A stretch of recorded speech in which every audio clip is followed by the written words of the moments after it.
Some people are just against using econometric models in general, no matter what they will try to do is they will put the input to absurd levels, and then of course your model will show absurd results, and they will just use that to kind of say, look, models suck, all models suck, we should just go with our intuition. So yes, I'm originally from Belgium. Whoa, here we go. Cheers. I had this big ambition that I wanted to advise senior managers on what they should spend their money on. I'm an econometrician by training, right? I get your past data, I estimate my model controlling for everything else, and I tell you, hey, if you increase your spending 10% on advertising, this is how much more sales and profits you get. If you decrease your price, this is what you get. If you spend on innovation, it won't pay off right away, but in the long term, this is how much you get. So I had a very kind of quantitative, how much, what kind of idea about the world. One of the key things that I learned, right, kind of coming from the ivory tower, and I tried to kind of talk to managers about that.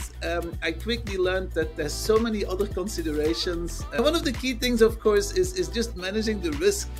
And that is something I really learned kind of within companies, also not-for-profit organizations, right? They have, less deep pockets, so risk is even more important. So one of the things I learned there is just to make sure that, for instance, your tool isn't misused.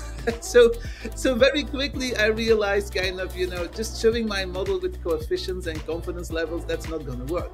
So I got very early on this dashboard train. And so my first book is about analytic dashboards. And so what I mean by that one is I estimate the model based on your data, but I don't give you the output, or not the users within your company. They get a nice decision tool that they say, oh, this is what's going to happen if we do nothing.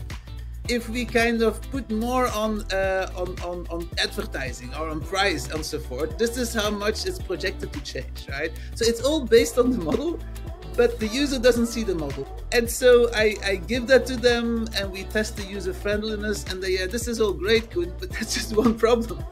When you allow the user input, you allow the users to set it on very strange kind of absurd levels. Like kind of below a price we would never put it, an advertising thing we would never do.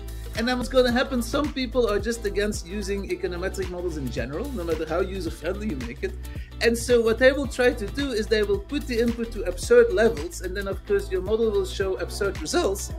And they will just use that to kind of say, look, models suck, all models suck, we should just go with our intuition.